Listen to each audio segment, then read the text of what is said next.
할렐루야. 옆에 사람에게 주의 사랑으로 사랑합니다 인사합시다. 또 앞뒤 사람에게도 주의 사랑으로 사랑합니다. 드린 헌금 위해서 먼저 기도하겠습니다. 아버지 감사합니다. 이렇게 귀한 시간을 저희 가운데 허락하셔서 저희가 주의 얼굴을 바라볼 수 있는 은혜의 시간 감사합니다. 밤낮으로 주를 바라볼 수 있는 이 특별한 기간을 주시니 감사합니다. 또 이렇게 이 아침에도 주 앞에 나와서 전심으로 주를 바라보는 모든 주의 백성들, 주께서 마련하신 은혜를 성령으로 말미암아 주실 줄로 믿습니다. 주의 말씀을 알아듣게 해주시고 또 말씀대로 순종할 수 있는 마음도 주시고 또 순종할 때마다 힘을 주셔서 능히 살아내게 하실 성령님을 찬양합니다. 이 아침에 주 앞에 나올 때 예물을 가지고 주 앞에 드렸습니다. 감사하며 나왔습니다. 또 간구하며 나왔습니다. 주께서 모든 예물을 받으시며 심령을 연락하시고 참으로 온 삶이 주 앞에 연락된 삶이 되게 하여 주시옵소서. 참으로 이번 기간 동안에 마련하신 은혜를 넘치게 부어 주시옵소서. 주 예수 이름으로 기도합니다. 아멘. 우리가 조금 전에 보았던 이 말씀 두 가지 말씀인데요. 오늘 물론 여러 말씀을 많이 볼 예정입니다. 그러면서도 이 말씀이 오늘 전체 오전 첫 번째 시간, 제가 오늘도 이제 오늘은 두 개의 말씀을 전할 것이에요. 어제는 큰 대전제를 말씀을 드렸고, 그리고는 이제 온유한 사람, 중심에서 온유한 사람 다윗을 주께서 들어 사용하셨다 하는 것을 봤죠. 그 다음에 오늘은 두 가지를 더 오전 중간에 볼 예정입니다. 그리고 이 말씀들은 또 언제든지 이 저녁 시간에 그대로 이 말씀 안에 해당하는 내용이기 때문에 중요한 내용이라고 볼 수 있겠습니다. 사무엘상 17장 말씀으로 다시 돌아가 보도록 하죠. 어제 우리가 이 사무엘상 17장 말씀을 보았던 것을 여러분이 기억하실 것입니다. 그 말씀을 다시 한번 보겠습니다. 어제 보았던 말씀은 여러분이 기억하시겠지만은 사무엘상 17장 가운데서 먼저는 골리앗이 어떤 사람인가 하는 것을 보았었죠. 그러면서 이제 그 온 사람들이 그런 이 골리앗 때문에 다 두려워 떨면서 전쟁에 같이 나가 싸울 이 기력조차 다 마음에 사라졌습니다. 그런 가운데 다윗이 왔다 그랬죠. 그리고 하나님을 모욕하는 이 골리앗의 말을 들을 때에 다윗이 보통 화가 난 것이 아니었습니다. 그래서는 내가 저 사람과 함께 싸우겠다라고 자원해서 나가셨습니다. 그럴 때에 큰 형 엘리압이 다윗의 하는 말을 듣고 아주 분노하면서 다윗에게 말했다 하는 것을 보았죠. 그 안에서 보았던 것은 이 중요한 것이 온유함의 중심이 다 드러난다. 누가 온유한 사람인지 누가 온유하지 않은 사람인지 이것이 드러난다 하는 것입니다. 두 가지의 말이 우리 가운데서 온유한가 온유하지 않은가를 증명하도록 만들어줍니다. 하나는 나를 무시하는 말을 내가 들을 때, 나를 중상모략한다는 말을 들을 때, 나에 대해서 비방하거나 비판하거나 거역한다는 말을 들을 때, 내가 원하는 대로 일이 되고 있지 않은 것을 볼 때, 이런 일이 있을 때에 나의 중심이 드러나는 것입니다. 그럴 때 만약 거기서 화를 낸다면 그건 온유한 사람이 아닌 것이죠. 그러나 반대로 하나님의 뜻이 제대로 이루어지지 않고 있을 때, 하나님의 영광이 드러나고 있지 않을 때, 더 심하면 하나님의 영광이 가려질 때, 이것을 보거나 들을 때 그때 또한 내 온유함이 드러나는 것입니다. 그때 온유한 사람이라면 화를 내기 시작하는 것이죠. 그리고 내가 비방받을 때에는 온유한 사람이라면 일절 대꾸하지 않을 것입니다. 반응조차 하지 않을 것입니다. 그때는 땅에 엎드려 버리고 하나님 앞에 나가기 시작하는 것, 이것이 바로 온유한 사람의 특징이라는 것입니다. 그래서 이 사건은 다윗과 다윗의 큰형 엘리압, 이 두 사람의 관계 속에서 누가 온유한 사람인지 누가 온유하지 않은 사람인지를 드러내도록 만들어 버렸습니다. 그리고 우리가 어제 말씀 보았던 것이죠. 아주 중요한 원칙입니다. 근데 오늘 이 말씀에 이제 보니까 이 17장을 연속적으로 본다면은 읽었던 이 34절 말씀은 조금 있다가 보고요. 그 전을 좀 다시 읽겠습니다. 사무엘상 17장 31절에서 33절까지입니다. 다 합해서면은 이 석절의 말씀을 읽겠습니다. 어떤 사람이 다윗이 한 말을 듣고 그를 사울에게 전하였으므로 사울이 다윗을 부른지라. 다윗이 사울에게 말하되 주의 종이 가서 저 블레셋 사람과 싸우리이다 하니 사울이 다윗에게 말하되 내가 가서 저 블레셋 사람과 싸울 수 없으리니 너는 소년이요 그는 어려서부터 용사임이니라. 아멘. 저는 이제 여러분이 어제부터 저하고 좀 말씀 안에 교제하기 시작했지 않습니까? 그리고 내일까지 이제 말씀의 교제를 하게 되겠죠. 그러면 저를 조금씩 이해하기 시작할 것입니다. 저는 말씀 볼 때마다 그 말씀에서 갖고는 근본적인 내용에서 조금도 손상되지 않은 한도 내에서 상상을 하기 시작합니다. 사실은 거의 그렇다고 생각해요. 그래서 그 말씀의 의미가 더 확실하게 드러나도록 여러분에게 도와주는 것이 저의 사명입니다. 그런데 여기 지금 이제 어떤 일이 발생했습니까? 다윗이 계속적으로 사람들에게 말하기를 저 블레셋 사람을 죽이는 자에게 상이 무엇입니까? 라고 막 말하기 시작했잖아요. 그 이유가 뭔지를 말씀드렸죠. 그것은 내가 여기 있습니다. 나를 저 사람과 싸울 수 있도록 보내주십시오. 이것이 사울 왕의 귀에 들어가서 허락받기를 바라서 그랬다는 것을 말씀드렸어요. 드디어 이 말이 당연히 사울 왕에게 전달됐죠. 아마 이렇게 말하겠죠. 왕이시여, 지금 누가 저 골리앗과 싸우겠다고 자원하여서 나선 사람이 있습니다. 뭐 이럴 것입니다. 그렇다면 골리앗은 이 사울 왕은 그 말을 듣는 순간에 얼마나 기뻤겠어요. 지금 이 사기가 땅에 떨어져 가지고 아무도 싸우려고 나서는 사람이 없는 이 마당에 지금 저자와 싸우겠다고 나선다고 하니까 굉장히 마음이 기뻤어요. 그렇기 때문에 바로 이렇게 말하겠죠. 누구냐? 당장 데려오라 했겠죠. 그래서 사람들이 드디어 이 소년이요 목동인 다윗을 사울 왕 앞으로 데리고 갔습니다. 그리고 말하기를 이 소년입니다. 이 아이입니다. 이렇게 말했죠. 이때에 사울은 속으로 생각하기를, 속으로 자기한테 말하기를 침착하자. 마음을 침착하자. 왜냐? 저 용기만이라도 가상하기 때문에 실망스러운 표정도 짓지 말고 그 용기를 꺾어버리는 실망스러운 말도 하지 말고 가급적 부드럽게, 그리고 가급적 그 용기는 칭찬해 주면서도 그냥 거절하자. 한마디로 말하면 굉장한 기대감이 있다가 이 다윗을 딱 보는 순간에 실망감이 꽉 차버린 것입니다. 드디어 이제 우리가 전쟁에 나갈 수 있는 누군가 있을 것이다 했다가 앞에 딱 나선 그 사람은 그냥 소년이에요. 15세가량 된 소년, 중3쯤 돼 보이는 소년, 아주 평범한 소년 말입니다. 그러니 이 사울 왕이 얼마나 실망했겠어요. 그러나 더 놀랍게도 이 다윗이 뚜벅뚜벅 걸어오더니 왕 앞에 무릎을 딱 꿇으면서 하는 말이 이렇게 말했죠.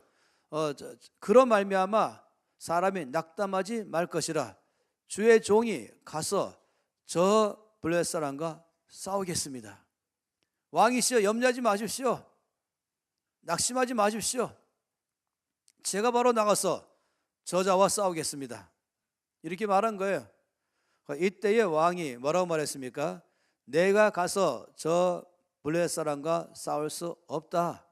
너는 소년이고 저 사람은 어려서부터 용사다 라고 말한 것입니다.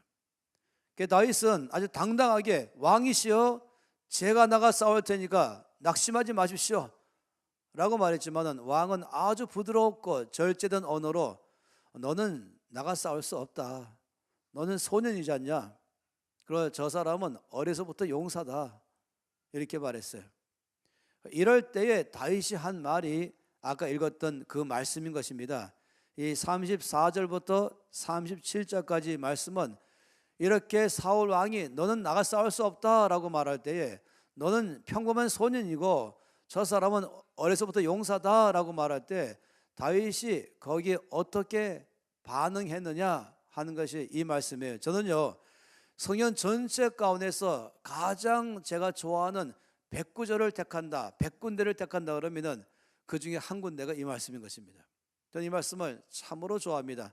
한번 다 같이 다시 한번 34절부터 37절 말씀에 있는 내용을 읽으면서 하나님께서 여기서 뭐라고 말씀하시는가 좀 듣기를 원합니다. 같이 읽겠습니다.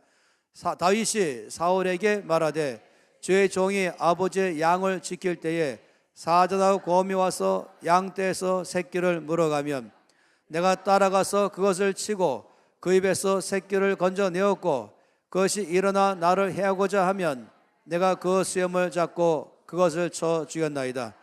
주의 종이 사자와 곰도 쳤은즉 살아계신 하나님의 군대를 모욕한 이 할례받자는 블레 사람이리까 그가 그 짐승의 하나와 같이 되리이다. 또 다윗이 이르되 여호와께서 나를 사자의 발톱과 곰의 발톱에서 건져내셨은즉 나를 이 블레 사람의 손에서도 건져내시리이다. 사울이 다윗에게 이르되 가라 여호와께서 너와 함께 계시기를 원하노라. 아멘. 저는 이 말씀을 읽을 때마다 감격합니다. 첫째 다윗의 이 말에서 감격은 뭐냐면은 지금 이 소년이면서 목동인 이 다윗이 지금 이 나라 전체 가장 높은 왕 앞에서 내가 나가 싸우겠습니다 라고 말할 때 왕이 아주 점잖게 너는 안 된다 라고 말하면서 그 이유는 너는 아주 평범한 소년이고 키로 보거나 몸매로 보거나 모든 면에서 근데 지금 저 사람은 어려서부터 용사다 이렇게 말을 했잖아요. 그러면은 웬만한 소년이라면은 용기를 내어서 갔다가도 또 왕 앞에서 말할 때도 약간 떠듬떠듬거리면서 우물우물거리면서 떨리는 목소리로 말할 만한데 당당하고 담대하게 말했고 또 그래도 왕이 안 된다라고 말한다면은 그냥 한마디로 그냥 아무 소리 못하고 물러갈 수 있는 것입니다.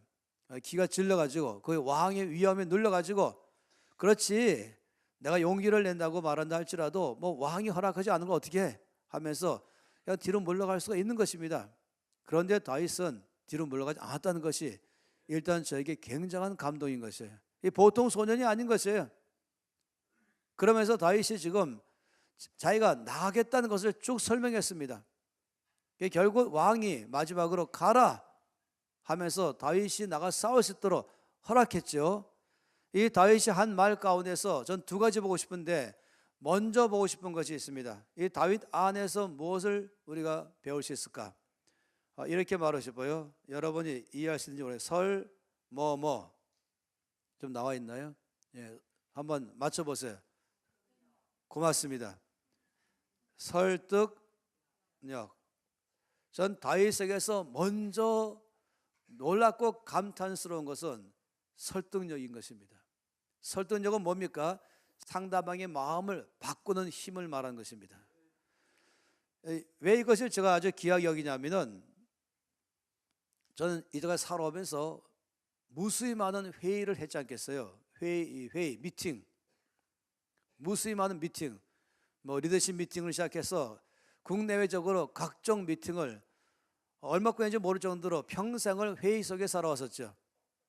교회로 말하면 당회로 시작해서 재직회로 시작해서 또 교회 안에는 각 부서회가 있기도 하고 뭐 이런 것까지 포함해서 또 회사로 말하면 회사 안에서 또 중력회의가 있기도 하고 부서 팀 회의가 있기도 하고 아니면 전체 회의가 있기도 하고 다 포함 뭐 각종 회의, 가정은 가정 안에서 가족 회의가 있기도 하고 2명이면 2명, 3명이면 3명, 10명이면 10명, 100명, 100명 회의가 다 있지 않겠습니까? 어떤 목표를 향해서 결정 내리는 과정이 회의가 아니겠습니까? 그런데 그런 가운데서 어떤 사람이 뭐를 아이디어를 제안한 다음에 사람들에게 말하기를 나만 믿어주세요. 제가 할 수 있다니까요. 무조건 믿고 나에게 맡겨주십시오. 제가 해내겠습니다. 이렇게 말하는 사람들, 저는 그런 사람들 보고 빵점이라고 말하고 싶어요. 빵점, 대화의 빵점. 그런 다음에 반대에 부딪히면은 나중에 회의 끝난 다음에 나와서 하는 말이 내가 하는 말에 반대만 한다고 하면서 그 사람들에게 모든 다 핑계를 다 돌리는 것이에요. 저는 그런 경우의 사람들 너무 많이 봤습니다. 근데 이것은 정말 빵점이에요. 리더로 말한다면 리더의 자격이 없음, 이걸 말한 것입니다. 이 다윗은 그런 상황에 들어갈 때에 자기가 왜 저 사람과 나가 싸우겠다고 말했는지, 왜 자신감이 있는지 그 이유를 쭉 설명했어요. 그는 먼저 자기가 겪었던 경험부터 얘기했죠. 자기가 아버지 양을 지키고 있을 때에 사자나 곰이 왔다 그랬습니다. 이 보통 아니겠어요? 이 사자가 왔다, 곰이 왔다, 이건 감당 못할 일인 것이에요. 아무도 대항하지 못하는 가장 사납고 가장 강한 짐승이죠. 사자나 곰이 와서 양떼 중에서 새끼 양 한 마리를 입에 물고 달아나면 내가 쫓아가서 그 입에서 새끼를 건져내었고, 그 사자나 곰이 화가 나서 나에게 덤벼들면 내가 그 수염을 잡고 쳐 죽였습니다. 이게 지금 다윗의 간증입니다. 자기의 과거의 삶에서 먼저 간증이 있는 것이에요. 그러면서 주의 종이 사자나 곰도 쳐 죽였은즉 저 할례받지 않은 블레셋 사람이리까 하면서 이 골리앗이나 사자나 곰이나 똑같다 이거예요. 그래서 내가 이미 싸워서 이긴 경험이 있다는 것입니다. 여기까지 말해도 이미 많이 이 사울의 마음을 기울일 수 있는데 더 나갔어요. 확실하게 마음을 잡았어요. 어떻게 하냐면은 그 정도 끝난 게 아니에요. 여호와께서 나를 사자의 발톱과 곰의 발톱에서 건져 주셨습니다. 그러므로 저 블레셋 사람의 손에서도 나를 건져 주실 것입니다. 이거 다시 말하면 뭐냐면 자기가 잘나서 자기가 세서 이긴 것이 아니라 하나님이 나에게 이기게 하셨기 때문에 내가 이긴 것입니다. 그러니까 첫째는 자기의 경험을 얘기하고 사자나 곰을 잡아 죽인 경험을 얘기하고, 둘째는 이 모든 경험이라 할지라도 이 모든 경험의 가장 중심은 하나님이 나를 도와줬기 때문에 이 일이 가능했습니다. 그러니까 여러분 이 정도 말하면요 웬만한 사람은 다 감동되는 것이에요. 그러니까 설득되는 것이에요. 제가 회의를 하다 보면은 처음부터 무조건 반대하고 보자라는 사람들이 있을 수 있어요. 근데 그런 사람은 극히 드뭅니다. 무조건 반대하자 이런 경우는 아주 나쁜 사람들이에요. 아주 악한 사람들이에요. 이런 경우는 참 대화가 안 되는 사람이죠. 이런 사람 빼놓고 대부분의 사람들이 반대할 때는 무조건 반대하고자 하는 것이 아니라 사울 같은 마음이에요. 내가 보기에 객관적으로 넌 안 된다. 근데 사실상 저에게 맡겨주세요라고 말하는 사람은 자기는 할 수 있다고 생각하거든요. 근데 자기는 지금 할 수 있다고 생각하지만 상대방은 할 수 없다고 생각하는 것이에요. 그러면 어떻게 되겠습니까?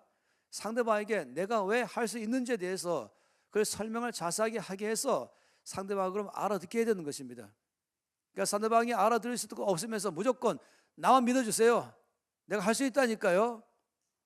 왜 나를 못 믿으세요? 이런 식의 대화는 그건 대화가 아닌 것입니다.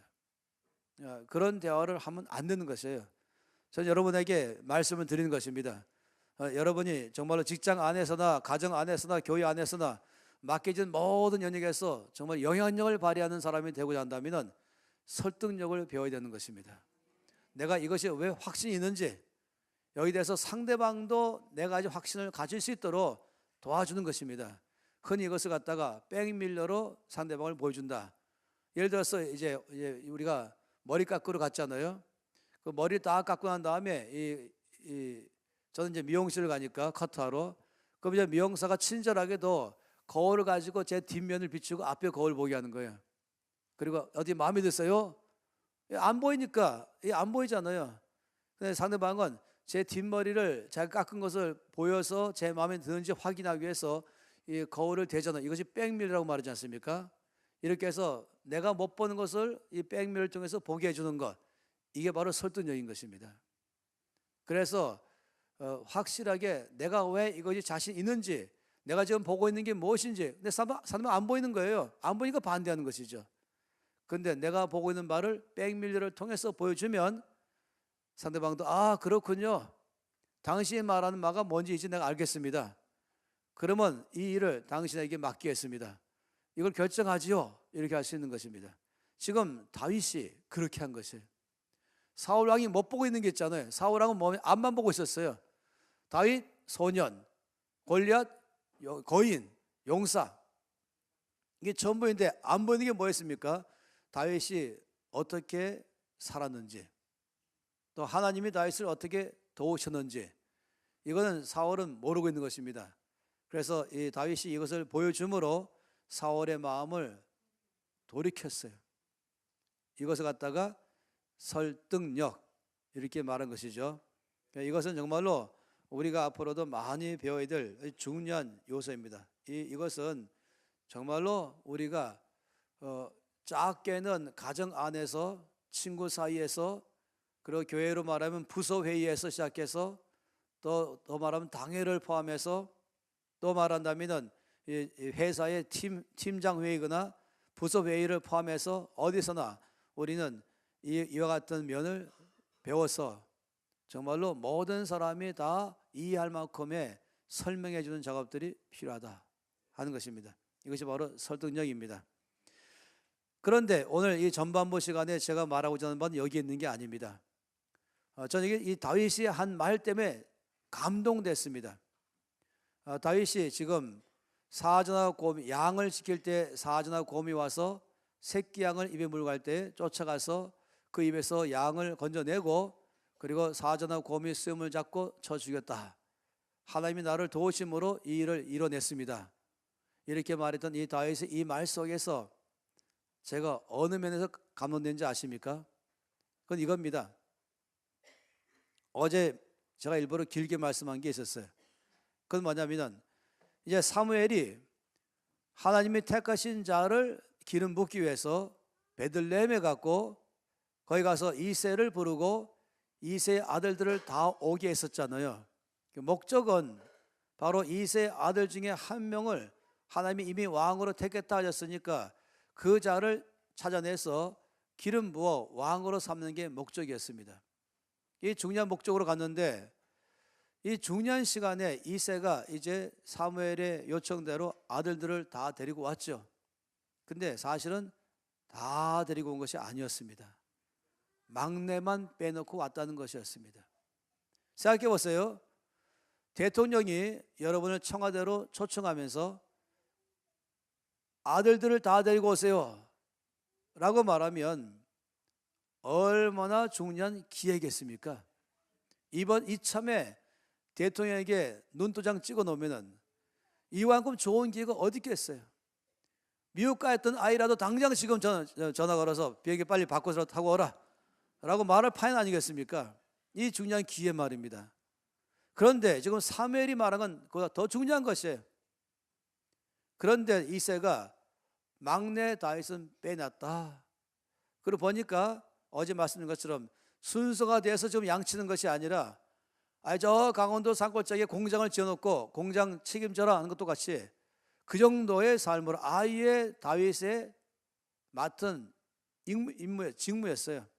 다윗의 짭이었죠. 다윗에게 그 일을 맡겨버린 것이에요. 한마디로 말하면 집에 오지 않게 만들었죠. 집에 있는 것은 드물게 만든 것이에요. 다윗 입장이 돼보세요. 10대 중반의 소년, 그것도 막내가, 형들은 7명 다 집에 있는데 자기만 강원도 산골짜기에서 사람도 없는 짐승만 바라보는 목자 일을 해야 된다.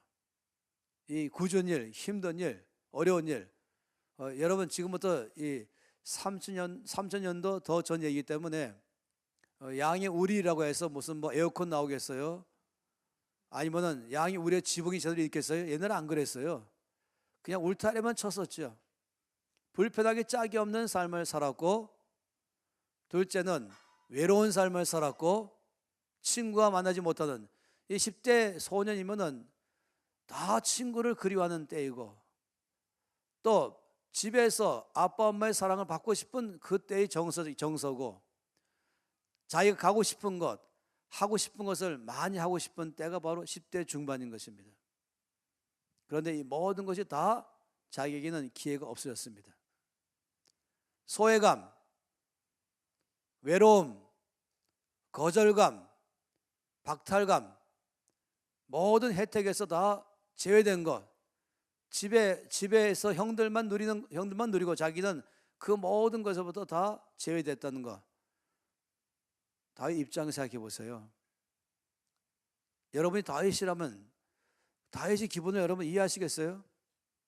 그런 상황 가운데 다윗, 아마도 생각하기를 흔히 우리나라에서 많이 말한 것처럼 나는 다리 밑에서 주워왔나? 뭐 이런 생각 말입니다. 다윗이 이쯤 되면은 다윗은 어떤 사람이 될 가능성이 많을까? 이 10대 중반에 15살의 다윗이 이렇게 모든 기회가 다 박탈당하고 그리고 모든 것부터 소외감을 누리고 거절감 가운데 외로움 가운데 불편한 삶 가운데 살아간다면 어떤 사람으로 될 가능성이 가장 많을까? 당연히 다윗은 청소년이잖아요. 청소년. 어떤 청소년 될 가능성이 많을까? 고맙습니다. 불량 청소년. 그래요. 이 다윗은 불량 청소년 될 가능성이 다분히 있습니다. 삐뚤어지고 비판적이고 피해의식에 사로잡히고 따라서 게을러지기 시작하고 자기의 연민에 빠지고 거절감 속에 살아가면서 말입니다. 그러면 제멋대로 살아갈 수 있는 가능성이 많은 거예요. 그러니까 상처가 많이 있는 소년 될 수가 있죠. 이런 상황이라는 것입니다. 왜 그랬을까? 다윗은 왜 그렇게 살아만 됐을까? 여기 대해서 성경학자들이 말씀을 살피면서 연구하면서 단서를 찾아냈어요. 그건 시편 51편 때문에 그랬습니다. 여러분 찾지는 않겠습니다. 시편 51편은 다윗이 크게 범죄한 다음에 공개적으로 회개한 노래이죠. 그런데 그 찬양 속에서 그 고백 가운데 다윗이 이렇게 말한 내용이 나와 있어요. 내 어머니가 재학 중에 나를 출생했습니다. 이렇게 말했어요. 내 어머니가 재학 중에 나를 출생했습니다.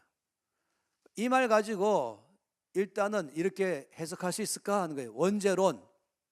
이 원죄론은 모든 사람은 다 죄인입니다. 따라서 재학 중에 출생했습니다. 이렇게 말할 수 있는 것이에요. 그러나 이 다윗의 메시지를 쭉 본다면 그런 내용이 아닌 거예요.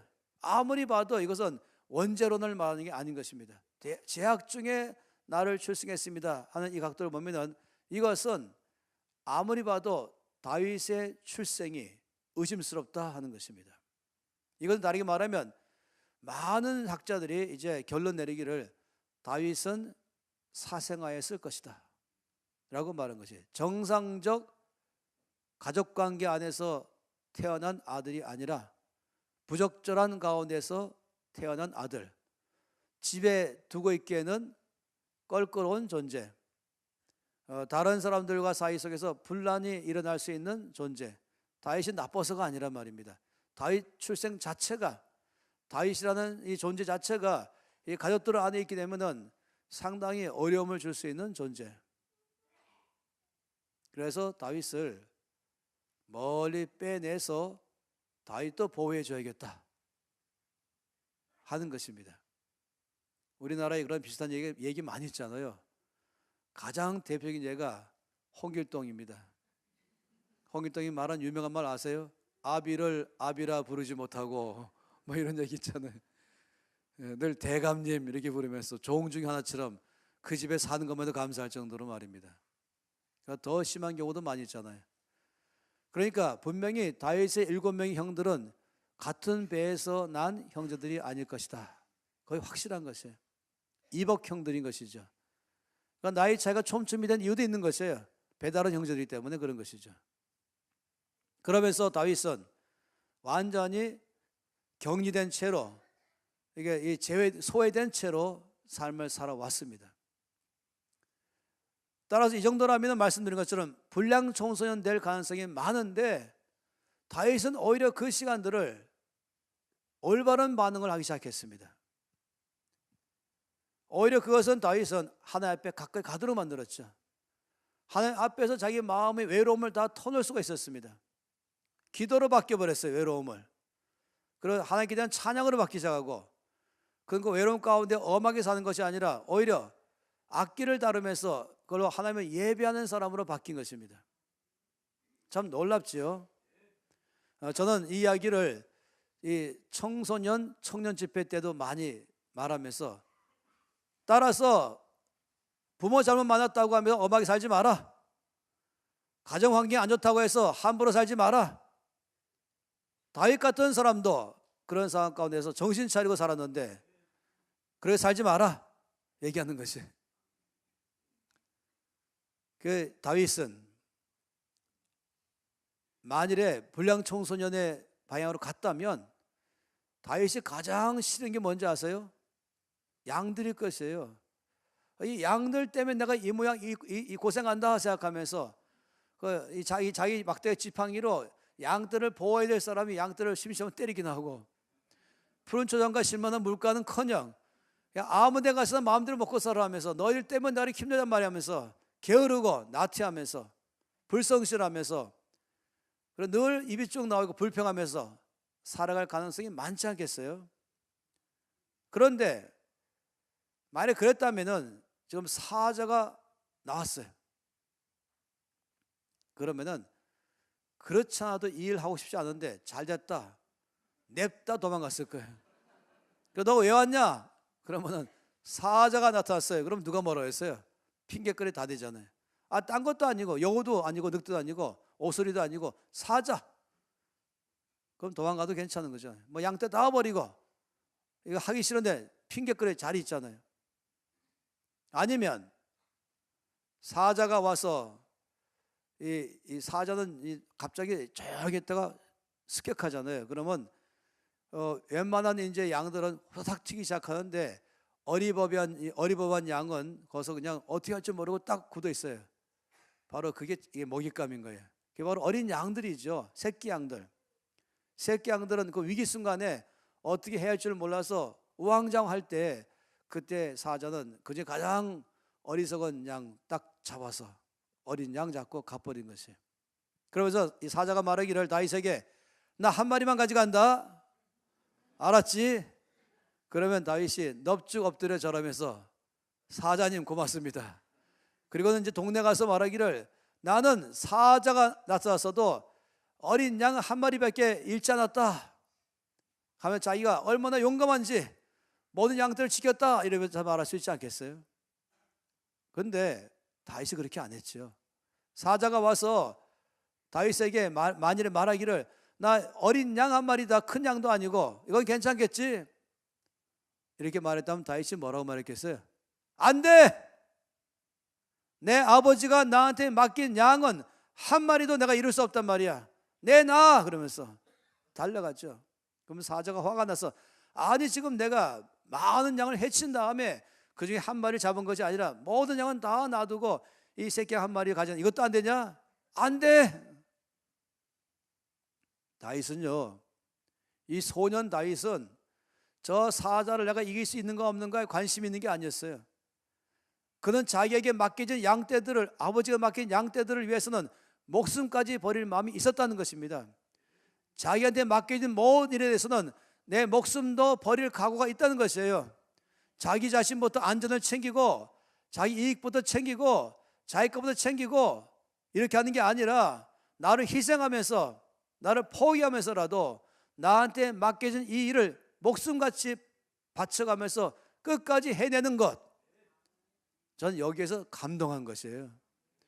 이 다윗이 지금 사자를 죽였다 이게 감동한 것이 아니라, 다윗이 얼마든지 그는 완전히 불량 청소년으로 마음대로 살아갈 수 있는 그 환경임에도 불구하고 다윗은 거꾸로 아버지가 맡긴 양떼를 평소에 얼마나 잘 돌봤을 것인가, 목숨까지 바치면서라도 맡긴 일을 끝까지 해내고 있는 이 다윗의 행동, 전 여기에 무지무지 감동됐습니다.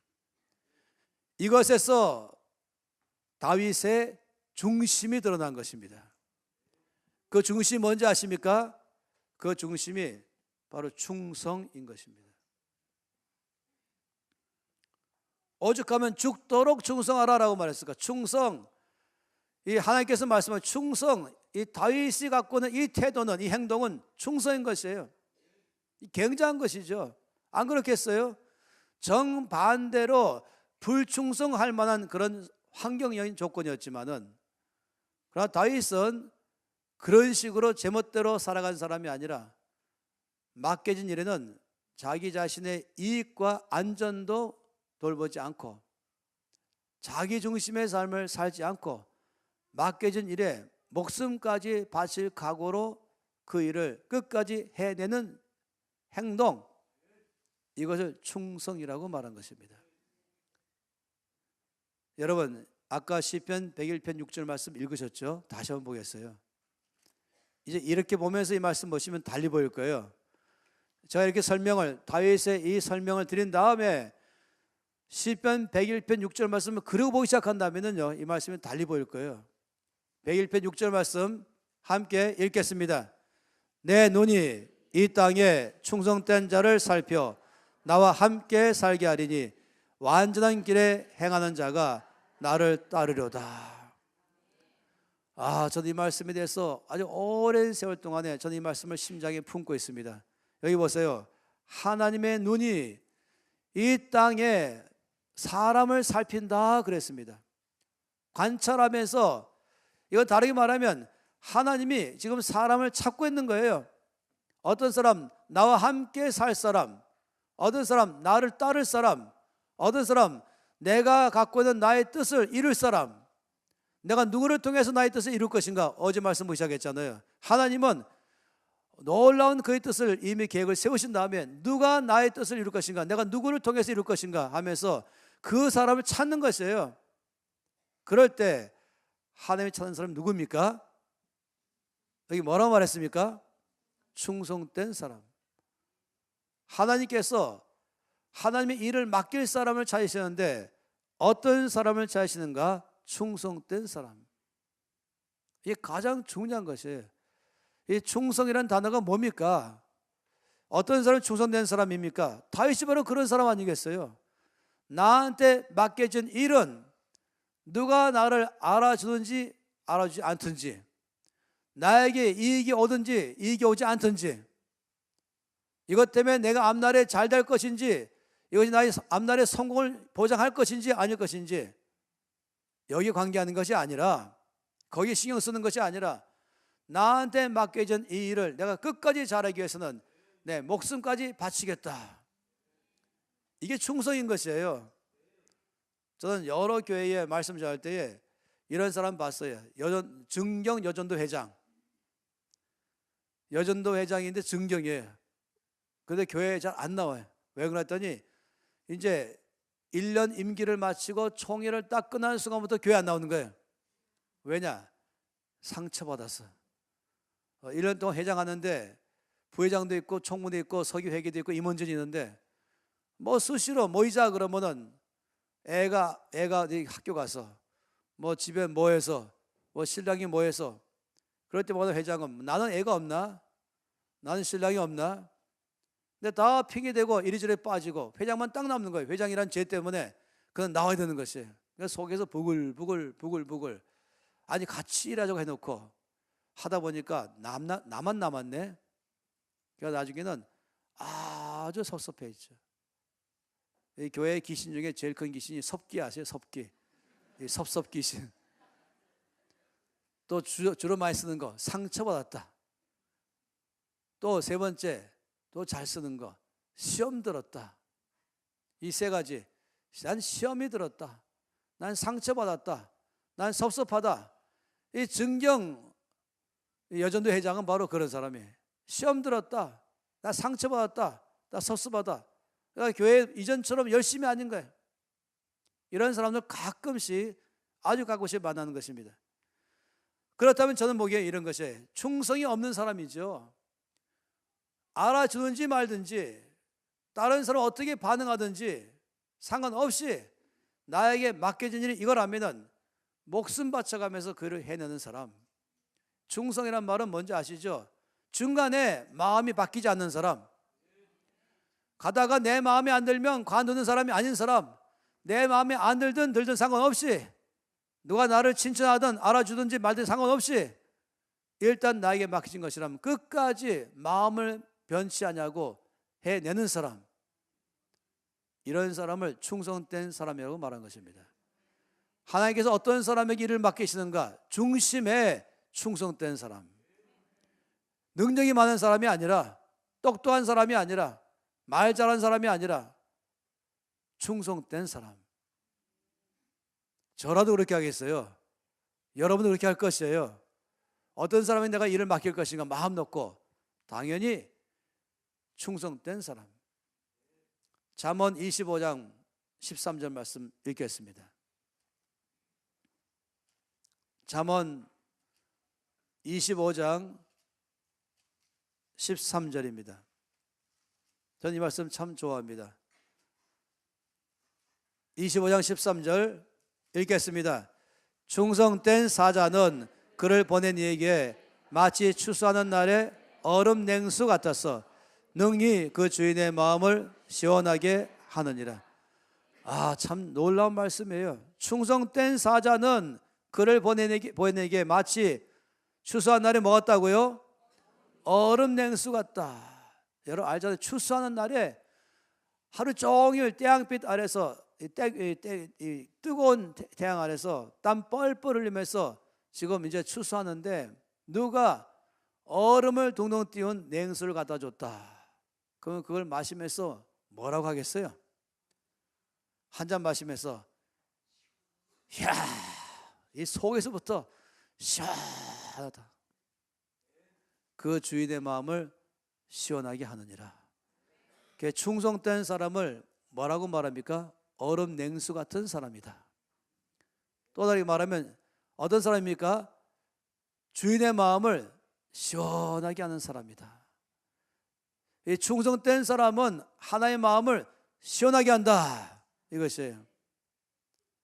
여러분, 하나님께서 온 이스라엘 백성을 애굽에서 노예 생활하고 있는 이스라엘 백성들을 아브라함과 이삭과 야곱에게 약속한 대로 이들을 이제 거기서 끄집어내 가지고 광야를 지나서 가나안 땅까지 들어가게 하는 이 일을 하나님이 이제 계획을 세우시는 것이에요. 약속을 이루기 위해서 말입니다. 그래서 하나님께서는 이 일은 누구한테 맡길 것인가? 과연 이 일을 이 애굽에서부터 바로의 손에서 건져내고 홍해를 지나가고 사막을 통과해 나가면서 그 사막 가운데서 많은 어려움들이 있을 것인데 물도 어렵고 길도 어렵고 음식도 불편하고 거기 뭐 슈퍼마켓 있겠어요? 뭐 식당 있겠어요?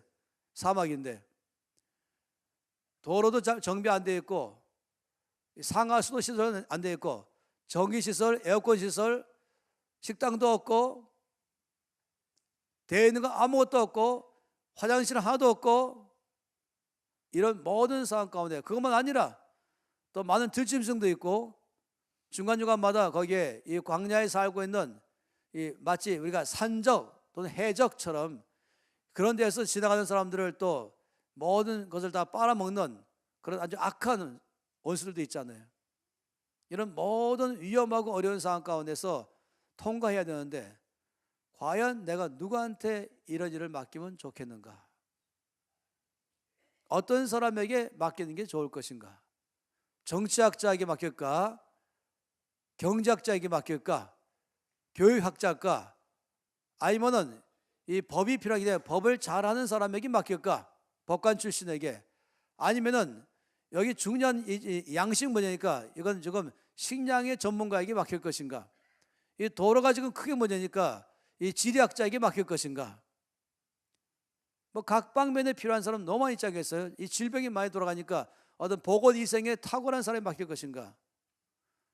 그러면서 그런 면에서 전문가를 찾아볼 수도 있겠죠. 그런데 하나님께서 모세를 택했습니다. 모세에게 이 일을 맡기겠다라고 결정했습니다. 왜 그랬을까? 민수기 12장 말씀 보겠습니다. 왜 하나님께서 이 어마어마한 일을 모세에게 맡겼을까? 도대체 모세의 어떤 면 보고 맡겼을까? 무엇을 보고 맡겼을까? 하는 것이에요. 민수기 12장 6절에서 8절, 12장 6절부터 8절 말씀 석절입니다. 함께 읽겠습니다. 이르시되 내 말을 들으라. 너희 중에 선지자가 있으면 나 여호와가 환상으로 나를 그에게 알리기도 하고 꿈으로 그와 말하기도 하거니와 내 종 모세와는 그렇지 아니하니 그는 내 온 집에 충성함이라. 그와는 내가 대면하여 명백히 말하고 은밀한 말로 하지 아니하며 그는 또 여호와의 형상을 보거늘 너희가 어찌하여 내 종 모세 비방하기를 두려워 아니하느냐.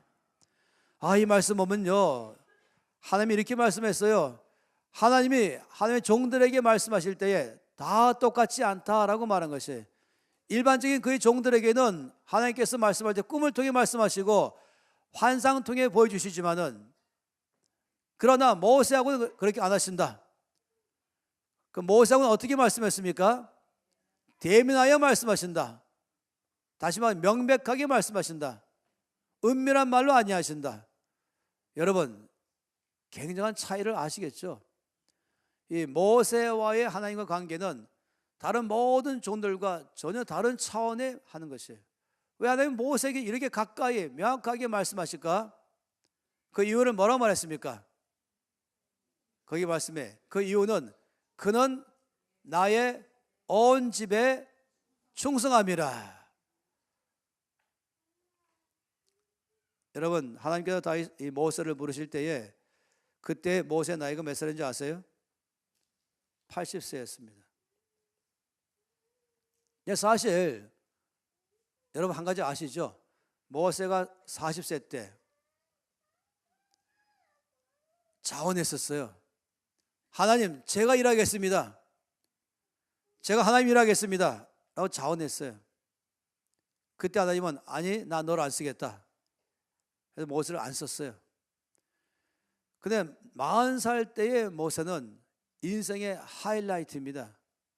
자, 그동안에 어릴 때부터 열심히 배우고 익힌 바를 이제 실력을 갈고 닦은 것을 발휘할 때가 온 게 40살 아니겠어요? 이 사도행전 7장 말씀 보면은 스데반이 순교하기 전에 설교한 내용 중에서 모세를 소개하기를 말과 행사가 능통하였다 이렇게 말했습니다. 그러니까 한마디로 말하면 모세는 실력자인 것이에요. 아마 제가 예상하기로는 박사학위도 몇 개 받은 것 같아요. 그는 여러 면의 전문가입니다. 그걸 나중에 어떻게 알 수 있냐? 모세 오경을 보면 알 수 있어요. 창세기, 출애굽기, 레위기, 민수기, 신명기 보면요, 그 안에 모세가 법에 밝은 사람, 정치에 밝은 사람, 교육에 대한 이해가 있는 사람, 그런가 하면은 의학적인 면에서 아주 정통한 사람, 그런가 하면은 지리에도 밝은 사람, 여러 면에 그는 아주 능통한 사람이 하나님께서 그렇기 때문에 마음 놓고 말하시는 것이죠. 모세 오경 보면 이게 다 나와 있는 것이에요. 그러나 하나님 모세를 사용하신 이유는 거기 있는 게 아니었습니다. 모세가 탁월한 학자요, 박사요, 전문가요, 전쟁에도 능한 용사요. 그리고 웬만하면 쓸 수 있잖아요. 아니, 모세가 쓰임 받겠다고 나섰잖아요. 하나님께서 아니요, 내가 널 안 쓰겠다. 그리고 80살 되었을 때에 그때 하나님께서 모세를 쓰겠다고 나섰습니다. 왜 그런가? 충성된 사람으로 인정받았기 때문에 그때 가서 그를 쓰신 것입니다. 이 충성된 사람은 절대 하지 않는 말이 있습니다. 시험 들었다, 이 말 절대 안 합니다. 충성되기 때문에 시험 들 이유가 없는 거예요. 충성되지 않으니까 시험 드는 것이죠. 상처받았다, 이 말도 안 쓰지요. 섭섭하다, 이 말도 안 쓰지요. 여러분, 저는 주님이 저의 삶의 증인이지만은 저는 평생 삶에서 시험 들었다 한 적이 한 번도 없습니다. 상처받았다 없습니다. 섭섭하다 없어요. 그렇게 들어올 수 있겠지만은 그러나 그 제가 못 들게 하는 것이에요. 생각해 보세요. 저는 제가 이때까지 주님을 섬겨오면서 힘들 때마다 모세를 묵상했습니다. 모세가 얼마나 어려웠을까. 이 백성들 도대체 말도 안 되는 사람들이, 이 상식이 통하지 않는 사람들이 수시로 모세를 비방하고 수시로 모세를 뭐랄까요, 이 중상모략하고, 때로 몰려와서 모세를 갖다가 제거시키려고 그랬죠. 250명을 이 지도자들을 동원시켜 가지고 때로 몰려와서는 연판장 찍어가면서 모세를 제거시키려고 그랬었어요. 별의별 일을 다 당했죠. 그러면 제가 모세 입장이 돼봤어요. 여러 번 말입니다. 그러면은 모세가 이럴 수 있죠. 나 시험 들었다. 섭섭하다. 내가 지금 먹지도 않고 입지도 않고 쓰지도 않으면서 몽땅 다 헌신하면서 잠도 적게 자면서 밤낮으로 수고하면서 어떻게 하면 이들을 가장 좋은 방향으로 이끌어갈까? 어떻게 하면 이 지금 엉망인 200만 명의 대규모 세계의 최대 난민들인데 이들 어떻게 하면 잘 데리고 이 어려운 상황을 극복하면서, 그리고 굉장히 어려운 이 문제가 터질 때마다 해결하면서 하나님께서 약속하신 대로 가나안 땅에 들어가려고 애를 쓰고 가는데 도대체 나를 왜 이렇게 대해야 하냐 하면서 어느 날 보따리 싸서 가버릴 수 있죠. 내가 일할 데 없어서 여기서 일하냐? 월급도 한 푼도 받지 않으면서 욕 먹어가면서 내가 왜 일하냐? 이럴 수 있지 않겠어요? 그런데 모세는 그렇게 하지 않았어요. 모세는 그런 마음조차 먹지 않았어요. 왜 그렇습니까? 충성된 사람이기 때문에. 충성된 사람은 환경 따라 마음이 바뀌지 않습니다. 충성된 사람은 사람들 때문에 자기가 바뀌지 않아요. 흔히 책상을 이 서류를 던지면서 뭐뭐 해서 못해 먹겠다, 이럴 수도 있잖아요. 그러면서 나 관두겠다, 심하게 하면 난 집어치겠다. 모세도 그럴 만한 상황이 수없이 많이 있었지만은 이 사람 모세는요, 그 모든 상황을 다 견디면서 하나님께 맡긴 일을 끝까지 해냈어요. 무엇 때문에? 무엇이 있을까요? 그 안에 충성. 실력은 탁월한데 아주 경제 영역에서 최고일지 모르지만은 이것이 그 사람을 일하게 하는 게 아니에요. 뭐가 일하게 합니까? 충성인 것이에요. 실력은 좋은데 충성이 없으면 관둔다니까요. 중간에 관둬요. 전 그런 수없이 많이 봤어요. 처음 시작할 때는 큰 소리 치면서 시작해 놓고서 중간쯤에 이미 사라진 사람 한두 사람이 아니에요. 왜냐? 충성이 없기 때문에.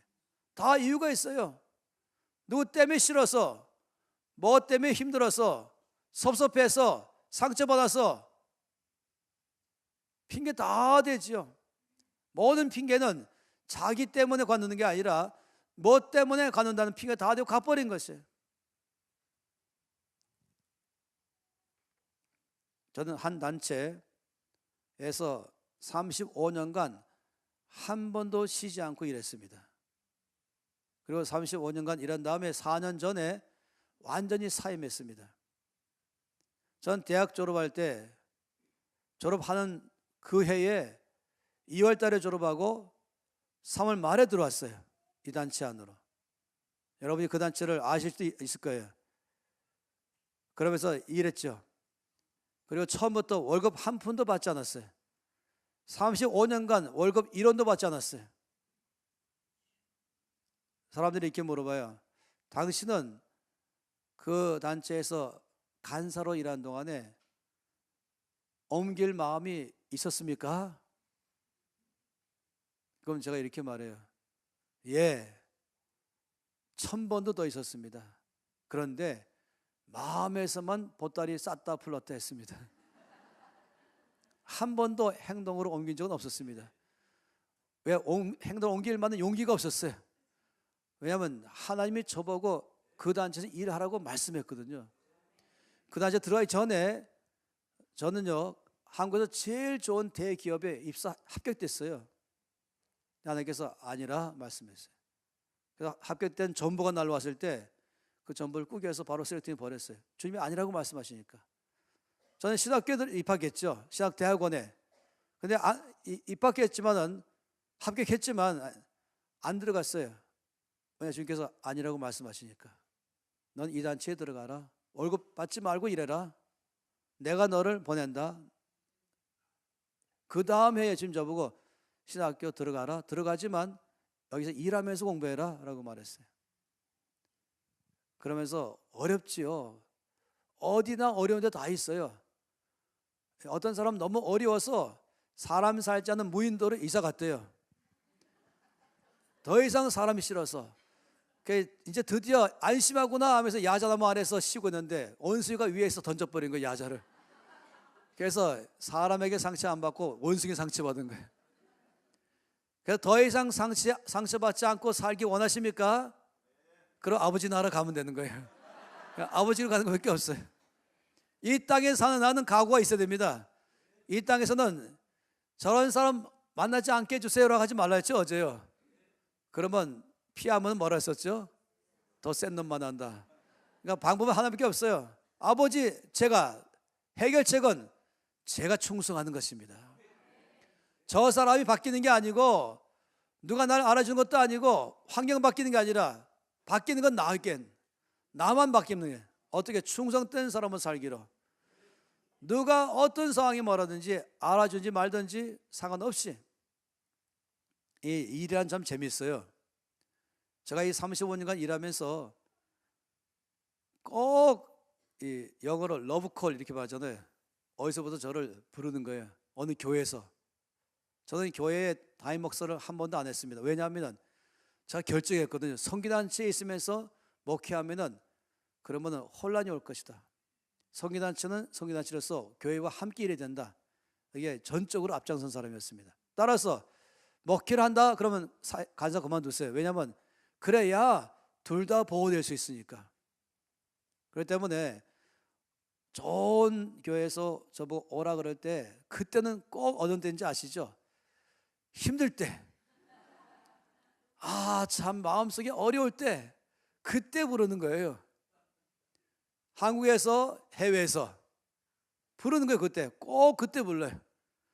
그러면서 집도 주고 차도 주고 사례비도 주고 쫙 하니까 더 때론 막 먹을 것이 없어가지고 양식이 없어가지고 주 앞에 점심 기도할 때 또 부르는 것이, 관계가 힘들어서 기도할 때 부르는 것이, 그럴 때마다 말입니다. 아주 굉장한 유혹거리죠. 근데 제가 안 갔어요. 하나밖에 없어요. 안 간 이유는 주님, 저에게 이 단체에서 일하라고 하신 주님, 제가 여기서 그만두고 지금 갈 때입니까? 여쭤보는 것이에요. 저는 세상에서 살기 좋다는 데는 다 가봤어요. 여러분이 만약에 이름 말씀하시면 다 가봤어요. 뭐 스위스에 어디 영국에 아니면 프랑스에 아니면은 이 아프리카의 저 남아공 아니면은 호주, 뉴질랜드, 미국에도 동부 서부 아니면 캐나다 어디든지 살기 좋다는 데는 다 가봤어요. 또 다 저보고 살라 그래요. 거기서 있어달라고. 근데 제가 한 가지 아는 게 있어요. 내가 있을 곳은 딱 한 곳이다. 그거는 하나님 뜻 한가운데 있는 것이다. 하나님이 있으라는 곳에, 하나님이 하라는 그곳에, 환경 좋다고 가는 것도 아니고 조건 좋다고 가는 것도 아니고 돈이 많이 있다고 가는 것도 아니고 딱 하나, 하나님이 있으라는 곳. 그리고 제가 한 가지 주 앞에 결정한 것은 충성하겠습니다. 마음이 바뀌지 않겠습니다. 그리고 35년 다 끝나니까, 그리고 이제부터는 평생을 아주 일궈놓은 일이 너무 많이 있잖아요. 3명밖에 없는 단체에 들어와서 이제는 한국 내에만 1,500명, 해외에 1,500명, 가장 존경받는 단체, 신뢰받는 단체가 딱 되었을 때 그만둬라 하신 것이에요. 열방대학도 가서 개척해서 이제 간서 300명쯤에서 이만하면 일할 만할 때 열방대학도 그만두고 다 그만두라 해서 제가 할 일은 하나밖에 없어요. 예 하는 거예요. 예, 알겠습니다. 그럼 주님 제가 은퇴할까요? 제가 주님께 건방지게 말씀드렸어요. 아버지, 제 나이가 아직까지 60도 안 됐지만은 저는 그동안에 열심히 살아왔습니다. 저에게 하라는 말씀대로 제가 충성하며 살아왔습니다. 따라와 주시면 저는 더 이상 여한이 없습니다. 여기서 그만두라 말씀하셔도 저는 좋습니다. 뭐든지 이제 저에게 말씀하십시오. 제가 말씀한 대로 또 살겠습니다. 그리고 금식 기도에 들어갔어요. 그리고 며칠 후에 말씀하신 것이 지금 NCM은 이 사역 시작한 지 이제 3년 넘었어요. 한국 교회를 전적으로 섬겨라. 교회가 부흥하는 데에 조금이라도 한 몫의 보탬을 대라. 그래서 첫 번째는 재정부터 시작하라. 사람들이 놀랬죠. 처음에는. 뭔 재정입니까? 한국교회 부흥의 재정입니까? 이러는 거예요. 제가 말해요. 예, 한국교회 부흥은 재정이 있습니다. 그러니까 다들 놀라서 아무도 동의 안 했어요. 저한테 듣고 싶은 게 선교 아니면은 전도 아니면은 제자훈련 아니면 예배 아니면은 중보기도 아니면 내적 치유 뭐 이런 거 말할 줄 알았더니 성령 이렇게 말할 줄 알았더니 그게 아니고 재정 이렇게 말하니까 처음엔 아무도 이해 못했어요. 근데 왜 저렇게 말하는지 아시죠? 주님이 저보고 말씀하셨어요. 한국교회 부흥의 비결은 재정이 있다. 그 두 번째, 한국교회 부흥의 비결은 오직 말씀에만 있다. 그리고 세 번째, 한국교회 부흥은 오직 올바른 지도력이 있다. 지금 오전 시간 제가 말한 건 올바른 지도력을 말한 것이에요. 넌 이것을 준비하고 학교로 만들고 나라 전체 교회 안에 이것을 다 들어가도록 하게 하라. 교회가 재정에 쓰고 말씀에 쓰고 올바른 지도를 발휘하면 교회는 반드시 부흥할 것이며 세상에 영향을 주는 교회 될 것이다. 저는 그런 확신을 갖고 하고 있는 것입니다. 전적으로 뭐 또 하나의 단체를 만드는 마음 관심도 없어요. 저에게 그런 관심이 아니죠. 또 하나 단체를 만들어서 거기 장이 되는 거 저는 관심도 없어요. 죄송하지만 저는 그건 전혀 관심 없어요. 저희 관심은 어떻게 하면 한국교회가 부흥해서 하나님을 기쁘시게 할까? 어떻게 하면 이 나라 민족의 교회가 이 마지막 때에 세계를 섬기는 한국 될 것인가? 어떻게 하면 한국교회를 통하여 하나님이 영광받도록 하게 할 것인가? 여기에 조금이라도 보탬이 되자. 그럴 때에 한 부부가 하나님 말씀하기를 저 부부같이 일해라 했죠. 그 부부가 김미진 그 남편 정원석 두 사람이었습니다. 그래서 하나님께서 두 사람을 저에게 보내가지고 이 3년 동안 큰 일을 하게 만들었어요. 그래서 참 감사하죠.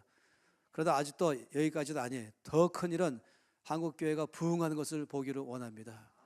저는 부흥에 관심 있는 게 아니라 그래야 교회를 보면서 세상이 하나님께 영광 돌리게 되지 않겠어요? 지금은 아주 심하게 이렇게 말하잖아요. 아직도 교회 다니니? 이렇게 말하고 있어요. 거기 왜 다니니? 이렇게 말하고 있어요. 이것은 다르게 말하면 우리 하나님 아버지 이름이 땅에 떨어졌다는 것이에요. 이것은 정말로 분노할 일인 것이죠. 우리 하나님 누구십니까? 온 땅에서 가장 거룩하신 분이십니다. 모든 나라 민족들이 찬송하기에 합당하신 분이십니다. 그래서 하나님 영광을 받으셔야 되죠. 그래서 교회가 부흥해야 되는 것이에요. 저는 여러분의 교회가 지금까지 잘 오셨지만 더 부흥하셔야 됩니다. 그래서 여러분의 교회가 이 영등포와 서울과 대한민국과 북한과 전 세계 안에 하나님의 영광을 드러내게 하는데 쓰임받기를 바랍니다. 그 자체가 바로 하나님 나라가 이 땅에 임하옵소서 하는 것을 이루는 것이에요. 그래서 이 기간에 집회를 여는 것이죠. 저하고 김민중 간사님이 같은 교회 집회를 올 때는 목적 하나밖에 없어요. 정말로 말씀대로 살기를 원하는 교회인가? 정말로 좋은 땅인가? 그래서 그 교회에게 우리가 조금이라도 헌신하면 교회가 정말로 하나님 뜻대로 쓰임받아서 하나님 영광을 드러낼 교회인가? 그렇다면 투자하자 하는 것입니다. 그래서 하나님께 쓰임받는 개인, 하나님께 쓰임받는 교회, 하나님께 쓰임받는 가정, 하나님께 쓰임받는 기업 되려면 첫째 온유한 사람이 돼야 되고 둘째 충성된 사람이 돼야 되는 것입니다. 그래야 쓰임받는 것입니다. 여러분, 이 온유와 충성을 보면요, 이 참 굉장한 대조예요. 이 온유, 제가 어제 말씀드렸죠. 온유, 충성. 이 온유는 사람과의 관계에서 필요한 중심입니다. 근데 충성은 맡겨진 일에 대해서 또는 사역, 업무 이렇게 말할 수 있겠죠. 여기에 대한 관계에서 필요한 중심인 것입니다. 그러니까 이 두 개가 있어야 균형을 이루는 것이에요. 한쪽으로는 온유의 중심, 한쪽 충성의 중심이 있어야, 그러면 우리가 일할 때마다 꼭 일할 때는 일이 있으면 또 하나는 사람이 있기 마련인 것입니다. 따라 일만 하는 것이 아니라 우리가 회사면 회사, 교회면 교회, 뭐 있으면은 거기에서 목적이 있잖아요. 목표가 있는 것이에요. 목표를 가지고 모이는 것이죠. 그 목적을 이루기 위해서 모이는 것입니다. 비전이 있는 것이에요. 그 비전을 이뤄가는 과정이 바로 사역이라고 말할 수 있겠고 일 또는 업무라고 말할 수 있겠죠. 회사면 회사의 업무, 목표가 있는 것이에요. 가정의 목표가 있는 것이고 교회 목표가 있는 것이에요. 이것을 이뤄나가는 것 자체가 일인 것이고 사역이고 사업인 것이에요. 그런데 또 한 가지 뭐가 있습니까? 항상 거기에 사람과 함께 일하는 것이죠. 사람과의 올바른 관계를 가져야 일할 수 있는 것이고 동시에 일할 수 있어야 일을 올바르게 할 줄 알아야 또 일이 되는 것입니다. 그러다 보니까 여기에 가장 필요한 중심이 무엇일까? 온유한 사람이 되어야 되고 충성된 사람이 되어야만 되는 것입니다. 둘 다가 같이 있어야 되는 것이에요. 충성되면서 온유한 사람, 온유하면서 충성된 사람. 그래서 사람과는 좋은 관계를 가질 줄 알면서 맡긴 일은 이뤄낼 줄 아는 사람, 이게 필요한 것입니다. 그렇기 때문에 사람 관계에서는 정말로 이 팀 안에서 그 사람과 함께 일을 잘하려면 온유한 사람이 돼야 되죠. 자기에 대해서 죽을 줄 아는 사람, 그러나 하나님 뜻에 대해서는 살 줄 아는 사람, 그러면요 그 팀원들은 다 정신 차리게 돼 있어요. 그러면 두려워하기 시작하는 것이에요. 근데 자기 기분 따라 수시로 화를 내는 팀장, 자기 마음에 안 든다고 수시로 화를 내는 리더, 아니면 아빠, 아니면 그런 목회자, 그러면요 거기는 모든 사람들은 같이 일하고 싶지 않은 것이에요. 존경심도 안 갖게 되고 신뢰도 안 하죠. 그러다 화를 내는데 그 화내는 게 자기 기분 나빠서도 아니고 자기 때문이 아니라 지금 하나님의 뜻이 올바르게 가운데 쓰지 못함으로 말미암아 화를 낸다면 모두가 두려워하는 것입니다. 정신 차리면서 그렇지 우리가 주님 말씀대로 살아가자 할 것입니다. 그런 리더는 다 존경하게 되어 있습니다.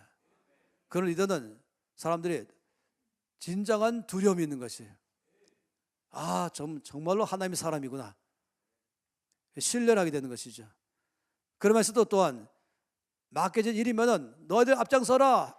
자기 뒤에 노는 사람이 아니라 자기가 앞장서면서 목숨 바쳐가면서 나를 따르라. 그런 사람에게 목숨 바치는 것입니다.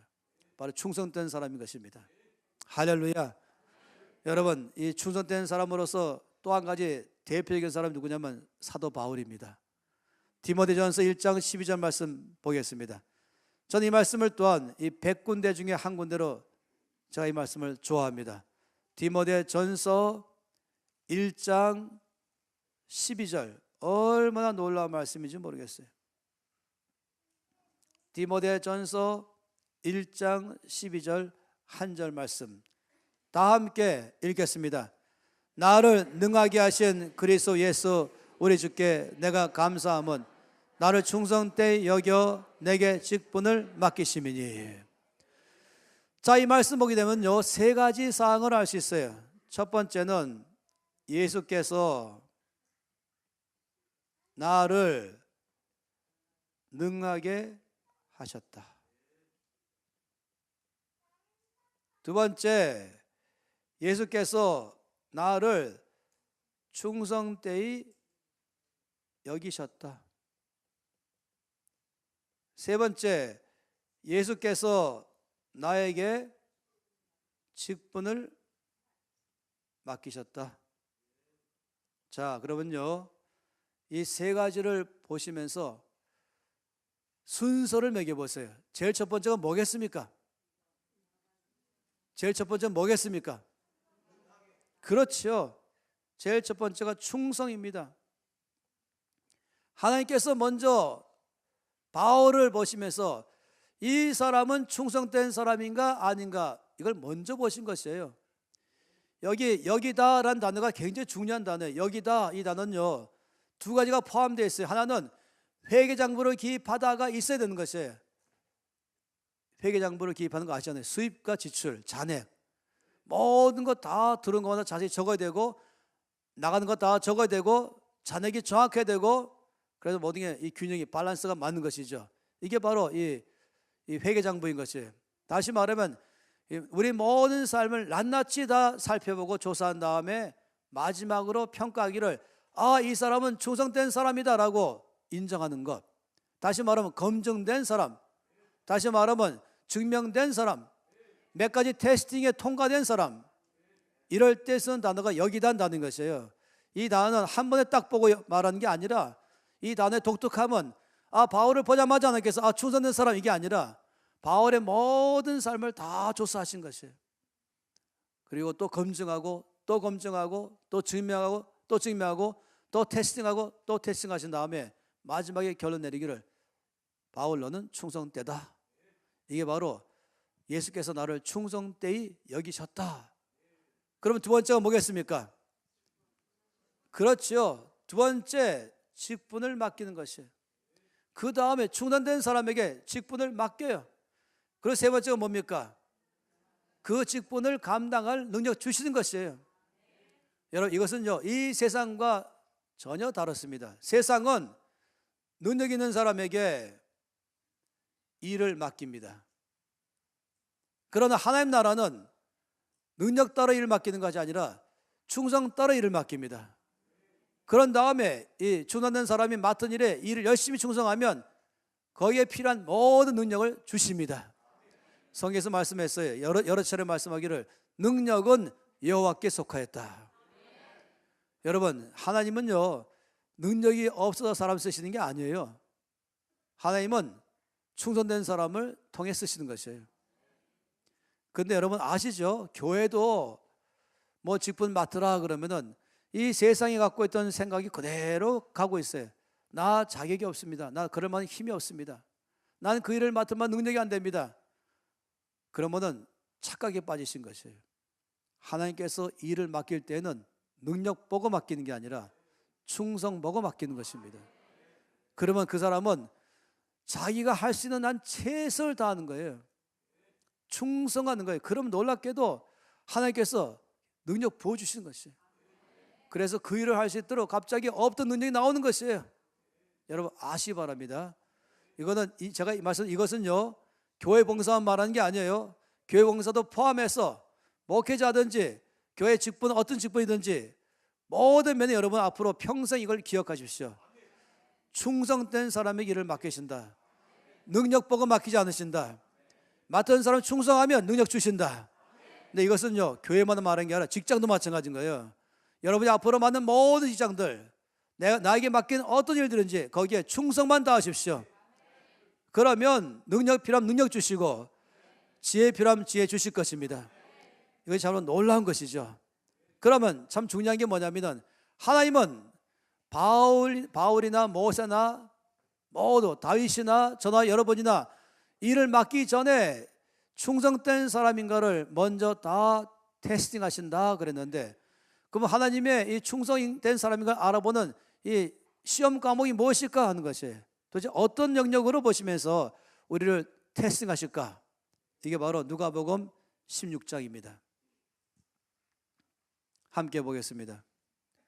누가복음 16장 10절에서 12절. 아마 김민희 간사님이 분명히 이 말씀을 앞으로 볼 거예요. 이 말씀을 안 보고 재정 강의할 수 없거든요. 누가복음 16장 10절에서 12절. 분명히 김민희 간사님이 13절도 볼 거예요. 근데 저는 13절은 안 봅니다. 그거는 넘겨줄 것입니다. 근데 여기서 볼 때에 10절 12절 말씀 다 함께 읽겠습니다. 지극히 작은 것에 충성된 자는 큰 것에도 충성되고 지극히 작은 것에 불의한 자는 큰 것에도 불의하니라. 너희가 만일 불의한 재물에도 충성하지 아니하면 누가 참된 것으로 너에게 맡기겠느냐? 너희가 만일 남의 것에 충성하지 아니하면 누가 너희의 것을 너희에게 주겠느냐? 참 중요한 말씀. 이 말씀은 우리 주 예수께서 하시는 말씀입니다. 주께서 세 가지 면에 충성하라. 첫째 뭡니까? 그렇죠. 지극히 작은 것, 작은 것 정도가 아니라 지극히 작은 것에 충성하라. 두 번째, 불의한 재물에 충성하라. 세 번째, 남의 것에 충성하라. 자, 이 말씀을 잘 보시면 지극히 작은 것 그러면은 아주 사소한 것이겠죠. 사소한 것에 충성해라. 이렇게 말씀해. 지극히 작은 것에 충성하는 사람이 큰 것에도 충성할 것이고, 지극히 작은 것에 충성하지 않으면 큰 것에도 충성하지 않을 것이다. 여러분, 저는 이 말씀의 원칙을 100% 믿습니다. 사실 교회에서요, 이제 항상 연말 되면은 이제 정책 당일을 열면서 새해 일꾼을 이제 뽑기 시작하잖아요. 그때마다 아주 굉장히 많은 논란이 바로 이것 때문에 논란이 나오는 것이. 근데 저는 여러분에게 정말 여러분의 교회가 주님의 교회로 쓰임받기 원한다면 이 말씀 원칙대로 사람 뽑아야 됩니다. 사람 얼굴 보면 뽑지 마세요. 어떤 사람은 이렇게 말해요. 아, 저분은 굉장히 큰 회사의 회장이십니다. 그런데 이분은 직분을 맡겨줘야 됩니다. 이 능력 있는 사람 아닙니까? 교회 큰 도움 될 겁니다. 그러면은 제가 이렇게 말하죠. 그러면 검증됐습니까? 그분은 교회 출석 잘하십니까? 만약 그분에게 주일 아침에 일찍 와서 안내 보라 그러면 안내를 보십니까? 혹시 그분한테 주차 요원으로서 사람들이 없는 지하에 내려가서 그냥 주차 요원으로 주차등 들면서 잘 이렇게 주차하는 그 일을 맡겨보았습니까? 그 일을 했습니까? 아, 뭐 회장님이 그거 하시겠어요? 그거 안 하지요.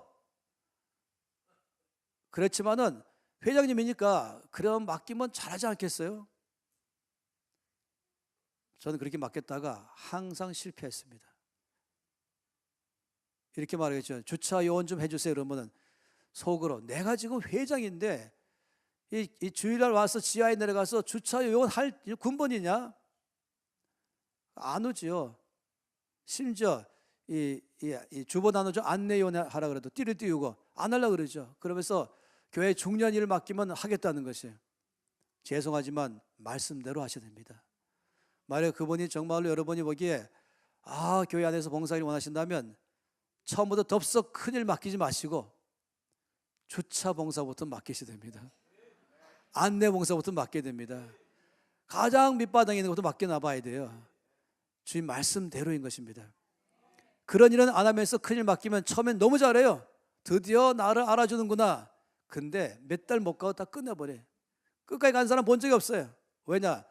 처음부터 지극히 작은 것에 충성하지 않기 때문에. 시간 지키는 거 시작해서 다 포함해서 말할 수 있겠죠. 심지어 아파트나 아니면 어디 가서나 주차할 때도 주차를 어디 할 것인가 라인에다가 남의 선까지 다 잡아가면서 바쁘다고 쫙 놓고 가는 사람. 제가 그런 사람 볼 때마다 작은 것에 충성하지 않는 사람 이렇게 보는 것입니다. 저는 껌을 씹을 때 항상 이 껌 종이 있는 껌을 삽니다. 왜냐하면 껌을 버릴 때 껌 종이 싸서 버리려고. 근데 어떤 사람은 껌을 씹으면서 껍데기가 그냥 땅에 떨어지고 있어요. 그럼 제가 뭐라고 생각하는지 아세요? 지극히 작은 것에 충성하지 않는 사람, 큰 일도 못할 거다 이렇게 하는 것이. 두 번째, 불의한 재물에 충성하라.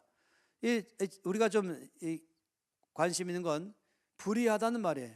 이것은 잘못된 방법으로 돈을 벌었다 이 말이 아니에요. 그 다음 때문이에요. 왜냐하면 그 다음에 누가 참된 것을 맡기겠냐 이렇게 말한 것입니다. 다시 말하면 재물을 우습게 여기는 사람이 많이 있어 그런 것이에요. 재물은 그냥 영적인 것이 아니다. 말씀 보고 기도하고 전도하는 건 영적이지만 재물은 영적인 것이 아니다. 그래서 재물을 우습게 보는 거예요. 그러니까 빚지기도 하고 잘못 사용하죠. 그래서 그 재물에 충성하라 이 말에, 여기 불의하는 말을 빼도 아무 상관이 없어요. 그건 잘못된 돈이 아니라 그냥 그렇게 보는 시각을 말한 것 뿐인 것이에요. 재물에 충성하라. 그래야 하나님의 나라에도 충성할 수 있다. 재물에 충성해야 영적인 것을 맡길 수 있다 이 말인 것이에요. 왜 재정이 중요한가? 왜? 이 말씀 때문인 것입니다. 재정이 왜 교회 부흥 열쇠인가? 이 말씀 때문인 것입니다. 재정에 충성할 줄 알면은 하나님 나라 일도 충성할 수 있다는 것이고, 재물에 충성하지 않으면 하나님 나라 영적인 일도 충성할 수 없다고 말하는 것입니다. 그러니까 자격시험이죠. 자격시험, 큰 건 맡기고 싶은데, 하나님 나라 일을 맡기고 싶은데, 그에게 원래 주고자 하는 일을 맡기고 싶은데, 그 자격시험으로 어떻게 해야 작은 것 맡겨보고 남의 것 맡겨보고 재물 맡겨보는 것이에요. 그러니까 여러분 모든 재물들, 여기 지금 말하는 것, 저기 작은 것, 재물, 남의 것은 한마디로 말하면 우리 모든 삶이에요. 내가 눈 뜨고 눈 감아서 잠잘 때까지 나의 온 삶 전체가 여기 다 들어가는 것이에요. 한마디로 말하면 나는 매 순간마다 지금 하나님이 나를 테스팅하고 계시구나. 하나님 나라 일을 맡을 만한 사람인가? 테스팅하시는구나. 여러분, 하나님의 바울을 쓰기 전에 무슨 거대한 시험 45도 시험 본 게 아니에요. 매일매일마다 여기 이 세 가지, 지극히 작은 것에 어떻게 충성하는가? 재물에 충성하는가? 남의 것에 충성하는가? 모서를 쓰기 전에 시험하실 때도 세 면을 보신 것입니다.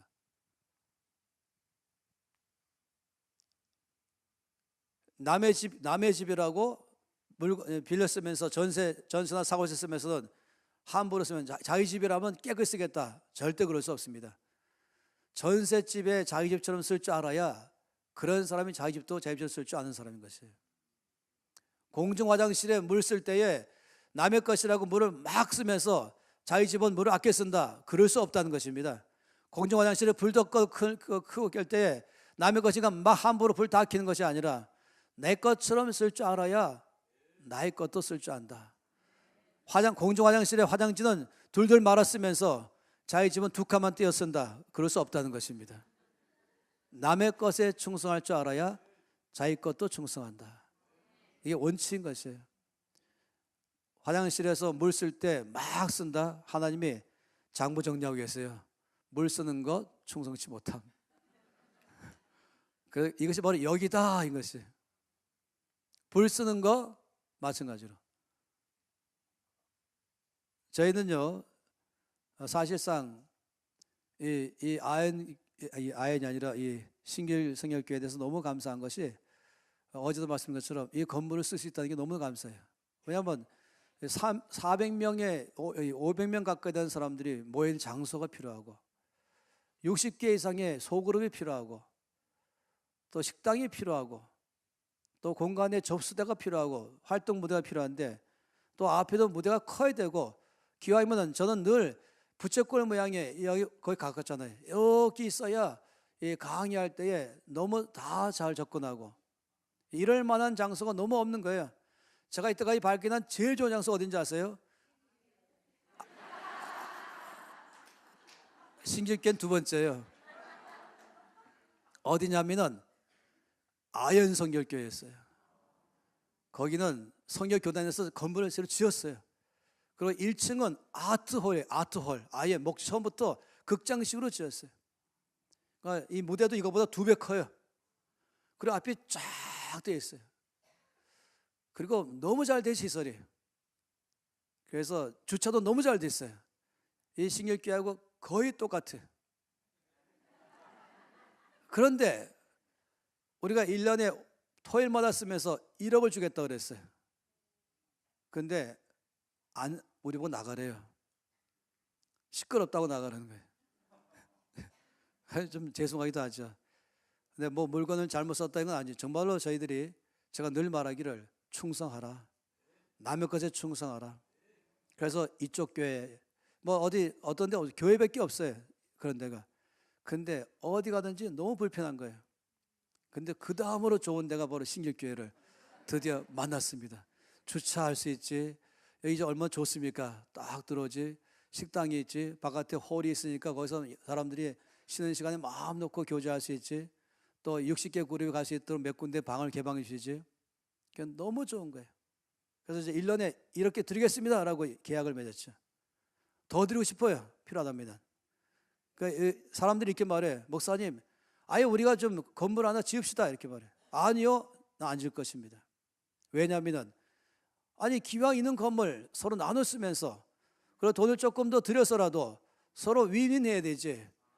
왜 또 내가 필요하도 건물을 또 짓습니까? 그러려면은 우리가 충성해야 됩니다. 남의 건물을 배웠을 때 우리 건물처럼 써야 됩니다. 그래서 그렇게 쓰려고 애를 쓰고 있어요. 정말로 최선을 다해서 들어올 때 나갈 때 똑같이 만들어 주려고 늘 애를 쓰고 있어요. 왜냐하면 그냥 교회에 잘 보이기 위해서가 아니라 하나님 앞에 잘 보여야 되기 때문에. 주께서 다 계시나고 계시잖아요. 저기 짠 것, 재물, 남의 것에 충성하라. 그러면 내가 너에게 맡기겠다. 전 말씀 안 보겠지만 이 누가복음 19장 말씀 보면은 한 기인이 먼 나라를 갔다 오는데 갔다 온 이유가 왕위를 받아가려고 가는 것이에요. 그러면서 10명의 종들을 불러서 이 10명의 종들에게 한 문화씩 다 나눠줬어요. 그 장사라 그랬어요. 그리고 올 때는 이제 기인은 왕이 돼서 왔어요. 그리고 10명의 종들을 불렀어요. 그리고 다 이제 정산했죠. 어떻게 썼냐? 어떻게 했냐? 첫 번째가 사람이 주인 한 문화 가지고 제가 10문화로 남겼습니다. 그러니까 다시 말해 한 5천만 원 갖고 와서 5억으로 불려온 것이에요. 거의 그 정도 돈이거든요. 두 번째는 한 문화로 5문화로 남겼습니다. 어떤 사람은 2문화 남겼습니다. 근데 어떤 사람은 제가 아무것도 이익도 남기지 않고 그냥 땅속에 묻었다 갖고 왔습니다. 근데 여러분 아세요? 이 사람이 지금 왕위로 받으러 가면서 10명의 종들에게 돈을 맡긴 게 목적이 뭘까? 돈 벌어서 부자 되는 것이 목적일까? 만약 여러분이 왕이 된다고 한다면 왕이 되는 사람이 가장 필요한 게 뭐겠습니까? 사람이죠. 충성되는 사람. 누구한테 도지사를 맡길까? 누구한테 행정부를 맡길까? 누구한테 내무를 맡길까? 내무부를 맡길까? 아니면 외무를 맡길 것인가? 이러면서 당연히 이 나라를 나와 함께 이끌어갈 수 있는 충성된 사람이 누구일까? 근데 그 사람 어떻게 뽑을 수 있을까? 서류심사로 할까? 면접으로 할까? 추천으로 할까? 근데 이 왕이 너무 지혜로운 사람이었어요. 이 사람은 재물로 알아본 것이에요. 그 재물을 다 준 다음에 재물에 충성하면 참된 것을 맡기겠다. 그래서 여러분 우리가 지금 재정 강의하는 이유가 뭐냐면은 이 재정은 그냥 돈 문제만 말하는 게 아니라 자격시험입니다. 하나님이 여러분에게 더 큰 일을 맡길 수 있는 사람인가? 더 큰 일을 맡길 수 있는 기업인가? 더 큰 일을 맡길 수 있는 가정인가? 더 큰 일을 맡길 수 있는 교회인가? 이거를 알아보는 방법으로 재물을 다루시는 것입니다. 그래서 저는 이 신격교회에 대한 기대가 뭐냐면은 정말 여러분이 이 재물을 다룰 줄 아는 여러분 되어서 정말로 이 나라와 열방에 영향을 미치는 교회, 이 교회 가운데 많은 사람들이 이 땅 안에서 열방 가운데서 영향을 주는 사람들, 여러분의 기업들 중에서 많은 기업들은 대한민국의 100대 기업에 들어갈 수 있는 기업들이기 시작하는 거야. 여러분 그것은 하나님이 맡길 때 가능한 것이에요. 하나님께서 하늘과 땅의 모든 것을 가진 주님께서 하나님 보시기 옳은 사람에게 그것을 맡긴다 그랬지 않습니까? 그 맡으면 달라지는 것이에요. 여러분 저는 여러분이 있는 이 지역이 바로 옆에 있는 여의도와 다르다고 제가 들었어요. 그러나 저는 문제가 안 돼요. 여러분이 하기에 달려 있어요. 여러분 따라서 여러분은 형통한 자가 될 것이고 여러분 통해서 하나님이 역사하는 사람 될 것입니다. 근데 거기 중요한 건 충성하는 삶인 것입니다. 지극히 작은 것에 재물에 남의 것에 충성하면 하나님 여러분에게 하늘나라 일을 맡길 것입니다. 다 함께 손 높이 들고 기도하겠습니다. 손 높이 드십시다.